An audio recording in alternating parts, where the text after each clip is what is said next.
আজকে আমরা দেখব ফাস্ট ডিসপ্লে টেকনিক। এই টেকনিকটা আমরা ব্যবহার করে থাকি to detect protein protein interaction. আমরা অন্য টেকনিকও ব্যবহার করতে পারি, যেমন হচ্ছে mRNA ডিসপ্লে টেকনিক, তবে আজকে আমরা ফাস্ট ডিসপ্লের মধ্যে সীমাবদ্ধ থাকছি। প্রোটিন প্রোটিন ইন্টারাকশন বলতে কেমন সেটা হতে পারে যে অ্যান্টিজেন অ্যান্টিবডি ইন্টারাকশন। যদি অ্যান্টিজেন অ্যান্টিবডি বাইন্ড করে, দ্যাট মিনস ইন্টারাকশন হয়েছে। এটা আমরা দুইভাবেই করতে পারি। হতে পারে যে আমরা অ্যান্টিজেনকে ডিসপ্লে করব, এখানে অনেকগুলো অ্যান্টিজেন থাকবে এবং আমাদের নোন অ্যান্টিবডি রয়েছে। সো যে অ্যান্টিজেনটা নোন অ্যান্টিবডির সাথে বাইন্ড করবে সেটা আমাদের ডিজায়ার্ড অ্যান্টিজেন। উল্টোটাও হতে পারে যে আমরা অ্যান্টিবডিকে ডিসপ্লে করব এবং আমরা আমাদের নোন অ্যান্টিজেনের সাথে বাইন্ডিং চেক করে দেখব। ওকে, সো আমরা এক্সাম্পলটা নিয়ে নিচ্ছি যে আমরা ধরে নিচ্ছি যে একটা ভাইরাল ডিজিজ, যার অ্যান্টিজেন কোনটা সেটা আমরা জানতে চাচ্ছি।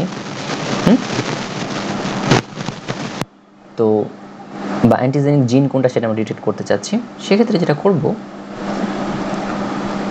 আমরা সেই ভাইরাল mRNA-কে এক্সট্র্যাক্ট করব। এখানে কি একটা mRNA রয়েছে শুধুমাত্র?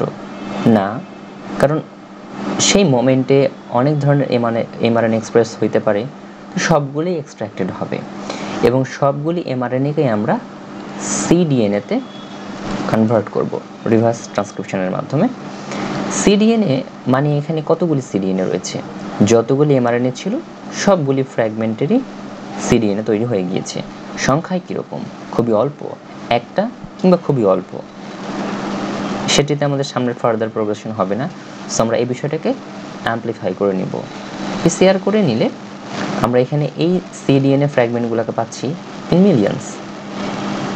এখন আমরা এই সবগুলি ফ্র্যাগমেন্টকেই আমরা ভেক্টরে ইনসার্ট করব। আমরা জাস্ট বোঝার সুবিধার জন্য ধরে নিচ্ছি যে আমরা আগে থেকেই তো জানি না, পরে সেটা জানবো। তো আমরা ধরে নিচ্ছি যে আমাদের এই ফ্র্যাগমেন্টটা হচ্ছে আমাদের ডিজায়ার্ড ফ্র্যাগমেন্ট, পরে আমরা যেটা পাবো। সো কালারটা ভিন্ন রাখলাম। এবার আমরা যেটা করব যে এই ফ্র্যাগমেন্টগুলোকে আমরা ভেক্টরের মধ্যে ইনসার্ট করব। ভেক্টর বলতে আমরা এখানে নিতে পারি প্লাজমিড। এখানে যেহেতু আমরা ধরে নিচ্ছি যে এইটা আমাদের ডিজায়ার্ড হবে, আগে থেকে আমরা জানি না, পরে জানবো। তো আমরা জাস্ট এটাকে নিয়ে ডিল করছি, কেমন? আমরা এই ডিএনএ সেগমেন্টটাকে এখানে ইনসার্ট করলাম। ওকে, কিভাবে ইনসার্ট করব সেটা হচ্ছে ফিউজড প্রোটিন আকারে, অর্থাৎ এই প্লাজমিড তার অন্য কিছু এনকোড করতো। আমরা ধরে নিচ্ছি যে সাধারণত কার সাথে ফিউজ করা হয়, সেটা হচ্ছে ফাজ কোট প্রোটিন। আমরা কোট প্রোটিন বুঝতে পারছি, এটা একটা ব্যাকটেরিয়া ফাজ হলে তার বাইরের দিকে যে প্রোটিনগুলো রয়েছে কোট, সেই কোট প্রোটিনগুলো। সো কোট প্রোটিন 3 1 2 3 এই জিনের সাথে আমরা ফিউজ করি, বা কোট প্রোটিন 8-এর সাথে। এই দুইটাই প্রাইমারিলি আমরা ব্যবহার করি। ওকে, সো দেন এই প্লাজমিড পরবর্তীতে যে প্রোটিনটা তৈরি করবে সেটা অবশ্যই ফিউজড প্রোটিন হবে। ওকে, কার সাথে? কোট প্রোটিনের সাথে ফিউজড প্রোটিন। বাট দিন শেষে এর কিন্তু একটা অ্যান্টিজেন কোট প্রোটিনও ট্রান্সলেটেড হবে, at the same time fused আকারে এই অ্যান্টিজেনিক প্রোটিনটাও তৈরি হবে। এখন শুধু কি আমরা এটাকে ইনসার্ট করব? না, আমরা কেমনে জানবো যে এটা?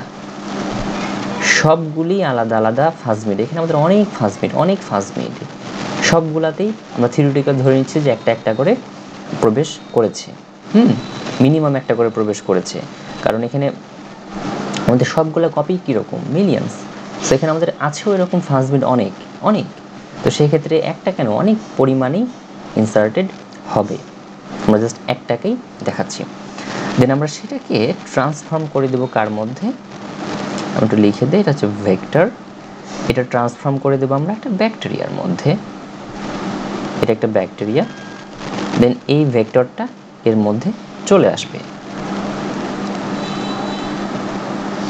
তো এখানে এই একটা চলে আসলো, সবগুলি আঁকলে হয়তো কালারগুলা কম্বিনেশন দেওয়া যেত, যেহেতু আমরা জাস্ট একটাই আঁকছি। সো আমরা বুঝে নিচ্ছি যে এখানে এই ফিউজ প্রোটিনের জিনটাও মানে পুরো ভেক্টরটা চলে আসছে। দেন আমরা যেটা করব, আমরা এখানে একটা ফাজ দিয়ে ইনফেক্ট করাবো।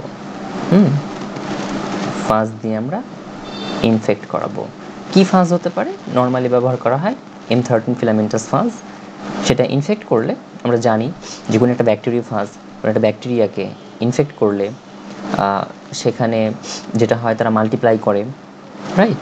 দেন হচ্ছে তারা অ্যাসেম্বল হয়, দেন তারা অনেক অনেক সংখ্যায় কী বের করে, তাদের ভেরিয়েন্স বের করে দেয়, রিলিজ করে, রাইট? সো আমরা এখানে কি পাবো? প্রচুর ফাজ পাবো। তারা দেখতে কেমন?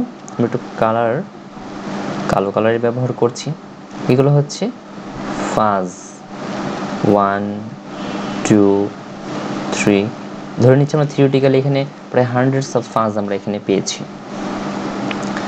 একটা ভেক্টর যখন একটা ব্যাকটেরিয়াতে আসলো, দেন তাকে কোনো একটা M13 ফাজ অ্যাটাক করার পর দেন একটা ব্যাকটেরিয়া থেকে প্রায় থাউজেন্ডস অফ ভিরিয়ন বা M13 ফাজ রিলিজ হলো। এবং এদের বাইরের দিকে এটা কি? Code protein. তো কোড প্রোটিন এটা থেকেই তো তৈরি হয়েছিল, রাইট? সেই কোড প্রোটিনগুলো যখন তৈরি হয়েছিল, এবং কোড প্রোটিনটা কিন্তু এমনি এমনি তৈরি হতে পারে নাই, ফিউজড হয়েছিল কার সাথে? এই অ্যান্টিজেনিক প্রোটিনের সাথে। ফলে এই অ্যান্টিজেনিক প্রোটিনটাও বাইরের দিকে তারা সারফেসের দিকে এক্সপ্রেস করে থাকবে। আমি বোঝানোর জন্য এভাবে করে এঁকে দিলাম। তাহলে এইগুলো বেসিক্যালি কি? ফাজ। এই ফাজগুলা এক্সপ্রেস করে আছে তার বাইরের দিকে কি? এই অ্যান্টিজেনিক প্রোটিনগুলা। এটা হচ্ছে ডিসপ্লে হয়ে থাকা। এবং এই ডিসপ্লে হওয়াতে যেটা দেখতে পাচ্ছি আমরা, এবং এই প্রতিটা ফাজের মধ্যে কি আছে আমরা নিশ্চিত হতে পারছি? প্রতিটা ফাজের ভিতরে কি আছে? ডিএনএ আছে। আমি কালো কালারে দিতে পারতাম, দেন যে এই অংশটুকুও আছে, তাই তো? এই অংশটুকুও আছে। আমাদের এই জিনটুকু ইন্টারেস্ট। ফাজের নিজের ডিএনএ আছে, পাশাপাশি এই পুরো ভেক্টরের ডিএনএটুকুও আছে। ওকে, আমাদের ইন্টারেস্ট কি? এই ডিএনএটুকু আছে কিনা? হ্যাঁ, এই ডিএনএটুকু আছে। এই ডিএনএটুকু সব জায়গাতেই আছে। এখন এই যে ফাজগুলি, আমরা এতটুকু তো বুঝতে পারতেছি এটা আমাদের ইন্টারেস্ট ছিল দেখে আমরা এখানে সবগুলো আমরা একই রকমই পেয়েছি। কিন্তু অন্য ভেক্টরে এগুলা আননেসেসারিগুলো গিয়েছে। সো ওরকম অনেকগুলা ভেক্টরই অনেকগুলা ব্যাকটেরিয়াতে ট্রান্সফর্মড হয়েছে, ওদেরকে অনেকগুলো আবার M13 ইনফেক্ট করেছে। সো আমাদের কাছে আসলে টোটাল যে ফাজগুলো আছে সেখানে কিছু ফাজের ভিতরে বাইরের দিকে এরকম আমাদের ডিজায়ার্ড অ্যান্টিজেন ডিসপ্লে করে আছে, আবার আননেসেসারি প্রোটিনও ডিসপ্লে করে আছে। এখন কোনগুলো আমাদের ডিজায়ার্ড সেটা জানার জন্য আমাদের উপায় কি? আমরা এখানে ক্রোমাটোগ্রাফিও ব্যবহার করতে পারি। আমরা এখানে কোনো একটা আমাদের নোন অ্যান্টিজেনিক প্রোটিনকে আমরা এখানে বাইন্ড করে রাখলাম।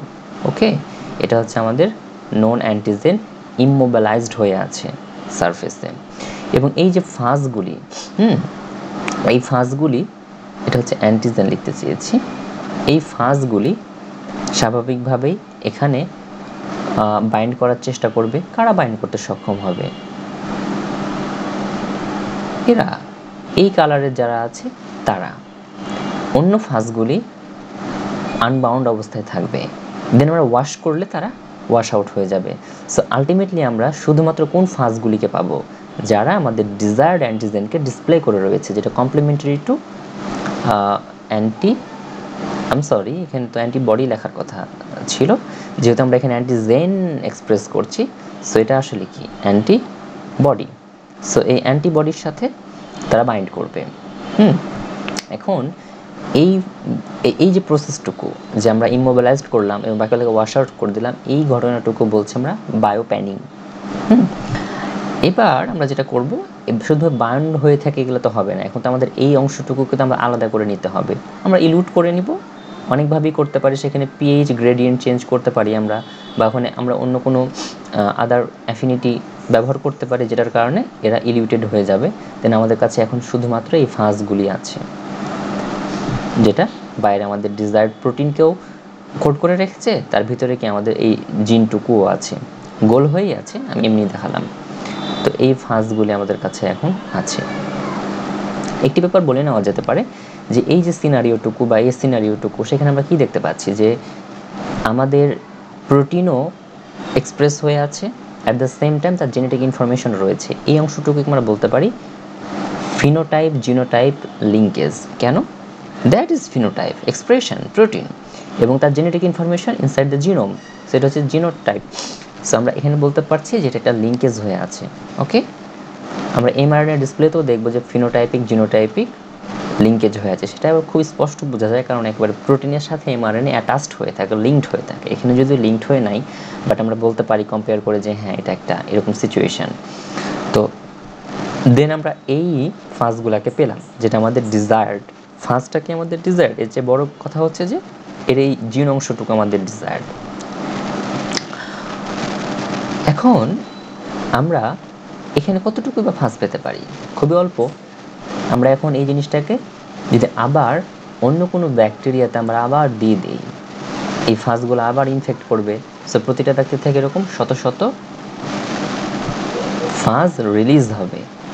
যত ফাজ রিলিজ হবে তত এই জিনটা কি হচ্ছে? অ্যামপ্লিফাই হচ্ছে। এর মাধ্যমে আমরা